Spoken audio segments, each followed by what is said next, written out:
Hello दोस्तों। आज हम बात करने वाले हैं एक ऐसे टॉपिक के बारे में जो हर किसी के माइंड में रहता है और वो है सेविंग मनी। जी हाँ, पैसे बचाना। चाहे आप अपने ड्रीम वैकेशन के लिए पैसे बचाना चाहते हो या कोई नया गैजेट खरीदना चाहते हो या फिर फाइनेंशियल सिक्योर रहना चाहते हो तो ये टिप्स आपको जरूर हेल्प करेगी। तो चलिए शुरू करते हैं। Set financial goal. पैसे बचाने का पहला स्टेप है कि आपको अपना एक क्लियर फाइनेंशियल गोल सेट करना है। चाहे वो इमरजेंसी फंड क्रिएट करना हो या घर खरीदने के डाउन पेमेंट करनी हो या फिर आपको अपनी ड्रीम वैकेशन प्लान करनी हो। आपका क्लियर फाइनेंशियल गोल आपको हरदम मोटिवेट और फोकस रखता है पैसे बचाने के लिए। इसीलिए अपना कुछ समय निकालें और अपने शॉर्ट टर्म और लॉन्ग टर्म गोल को आइडेंटिफाई करें। और जब आप अपने लॉन्ग टर्म और शॉर्ट टर्म गोल को आइडेंटिफाई कर लेते हैं तो आप अपने गोल्स को अपने मोटिव से जरूर अटैच रखें, क्योंकि जब आप अपने गोल को अपने मोटिव से अटैच कर देते हैं तो ये आपके पैसे बचाने के डिजायर को बढ़ा देता है। Create a budget and cut unnecessary expenses. जब आपने अपने गोल को सेट कर लिया तो अब बारी आती है बजटिंग करने की। बजट बनाना एक फाइनेंशियल रोड मैप बनाने जैसा है। अपने इनकम और एक्सपेंसेस को ट्रैक करना स्टार्ट करें। जब आप इसे ट्रैक करना शुरू करेंगे तो आप ये जान पाएंगे कि कौन कौन से एक्सपेंसेस हैं जिनको आप कट कर सकते हैं। आप चाहे तो अपना वीकली, मंथली, एनुअली बजट बना सकते हैं ताकि आपको ये पता रहे कि आपके हर महीने और साल में कितने खर्चे होने वाले हैं। मान लीजिए कि आप हर महीने 30,000 रुपये कमा रहे हैं और आपके फिक्स खर्चे हैं 25,000 रुपये महीने। तो अब आपके पास अपनी इनकम में से अगर एक्सपेंसेस को माइनस कर देते हैं तो आपके पास 5,000 रुपीज़ का अमाउंट बचता है जिसको आप सेव और इन्वेस्ट कर सकते हैं। और अब उन एरियाज को आइडेंटिफाई करें जहां आप पैसा बचा सकते हैं, जैसे बाहर खाना खाना या कोई सब्सक्रिप्शन सर्विस। अगर आप इसमें स्मॉल एडजस्टमेंट कर लेते हैं तो आप एडिशनल 400 to 500 रुपीज़ बचा सकते हैं। दिखने में ये आपको 500 रुपीज़ की एक्स्ट्रा सेविंग है, बट एक्चुअल में आप देखेंगे तो ये आपके एक्चुअल सेविंग की 10% एक्स्ट्रा अमाउंट है। बजट आपको खर्चों को प्रायोरिटाइज करने और अननेसेसरी एक्सपेंसेस करने से बचाता है। बिना ओवर स्पेंडिंग के भी आप लाइफ को अच्छे से एंजॉय कर सकते हैं।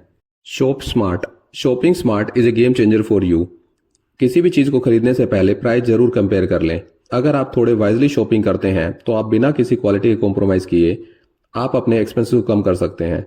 एग्जाम्पल के तौर पर काफ़ी ऐसे स्टोर हैं जो आपको लॉयल्टी प्रोग्राम और डिजिटल कूपन्स देते हैं जिसको आप बड़ी आसानी से अपने स्मार्टफोन से एक्सेस कर सकते हैं और अपने पैसे सेव कर सकते हैं।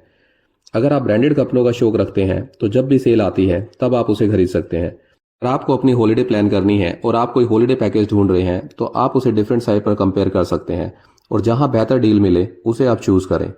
इससे आप अपने एडिशनल अमाउंट को सेव कर सकते हैं और उसे इन्वेस्ट कर सकते हैं। थोड़ा सा वाइजली शॉपिंग करें और अपने एक्स्ट्रा पैसे बचाएं। Emergency fund. अब बात करते हैं इमरजेंसी फंड के इंपॉर्टेंस के बारे में। जिंदगी बड़ी अनसर्टेन और अनप्रेडिक्टेबल है और इस अनसर्टेनिटी की प्लानिंग जरूर करें। फाइनेंशियल सेफ्टी हमें पीस ऑफ माइंड देती है। आप कम से कम अपने 3 to 6 मंथ के खर्चों के बराबर इमरजेंसी फंड रखें। ये आपके फाइनेंशियल जर्नी का सबसे इंपॉर्टेंट स्टेप है। कोविड का ही एग्जाम्पल ले लें कि जब बिजनेस बंद हो गए थे और काफ़ी लोगों की इनकम बंद हो गई थी तो उन लोगों को, जिन लोगों ने अपना इमरजेंसी फंड रखा, उनको उस डिफिकल्ट सिचुएशन से निकलने में काफ़ी हेल्प हुई। इसके लिए आप अपना एक अलग से सेविंग अकाउंट ओपन कर सकते हैं जिसमें कि आप 3 to 6 मंथ के एक्सपेंसेस के बराबर अमाउंट रख सकते हैं ताकि जरूरत पड़ने पर आप उस अमाउंट को आसानी से एक्सेस कर पाएं। हेल्थ की अनसर्टेनिटी के लिए आप हेल्थ इंश्योरेंस प्लान कर सकते हैं और लाइफ की अनसर्टेनिटी के लिए आप अपना कोई अच्छा सा लाइफ इंश्योरेंस प्लान कर सकते हैं। बिना किसी देरी किए हुए आप अपने इमरजेंसी फंड को क्रिएट करना शुरू करें।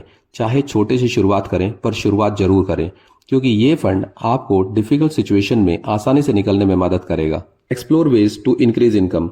अपनी इनकम के बढ़ाने के तरीकों को खोजें। ये आपकी सेविंग की स्पीड को बढ़ाने में मदद करेगी। साइड हसल्स के काफ़ी सारे ऑप्शंस आज के टाइम पे मौजूद हैं जिसे आप आसानी से कर सकते हैं, जैसे कि graphic designing, blog writing and photography. आप अपने पैशन को साइड इनकम जनरेट करने के लिए भी डेवलप कर सकते हैं। मान लीजिए कि आपको फोटोग्राफी का शौक है तो आप वीकेंड पे या इवनिंग में आप अपनी सर्विस ऑफर करके एक्स्ट्रा अमाउंट अर्न कर सकते हैं। इसी तरीके से एफिलिएट मार्केटिंग आपको एक एडिशनल इनकम दे सकती है। आप फ्रीलांसर बेसिस पे कोई प्रोजेक्ट ले सकते हैं। आप ना केवल एक्स्ट्रा पैसे कमाएंगे बल्कि अपने स्किल सेट को बढ़ाएंगे। आगे चलकर ये आपको काफ़ी फायदेमंद साबित हो सकती है। Automatic saving. अपने सेविंग को ऑटोमेट करिए। ये मानकर चलिए कि जो पैसा कटेगा वो बचेगा। मान लीजिए आप अपनी इनकम में से हर महीने 5,000 बचाते हैं तो इसको मैनुअली अपने सेविंग अकाउंट से ट्रांसफर करने के बजाय आप एक फिक्स डेट करके इसको ऑटोमेट कर सकते हैं ताकि ये पैसा आपके खाते से कटकर आपके सेविंग पूल में चला जाए। इसकी इम्पोर्टेंस ये है कि ऑटोमेटिक सेविंग आपको डिसिप्लिन रखने में मदद करती है और एक लंबे समय में आपके फाइनेंशियल्स की एक स्ट्रॉन्ग फाउंडेशन बनती है। फर्क इस बात से नहीं पड़ता कि पैसे कम हैं या ज़्यादा हैं, फर्क इस बात से पड़ता है कि आप इस हैबिट को कितने रिलीजियसली फॉलो करते हैं। आई होप दोस्तों ये टिप्स आपको फाइनेंशियल गोल को अचीव करने में काफ़ी मदद करेंगे। फ़र्क इस बात से नहीं पड़ता कि आप कितना पैसा कमाते हैं, फ़र्क इस बात से पड़ता है कि आप कितना पैसा बचाते हैं।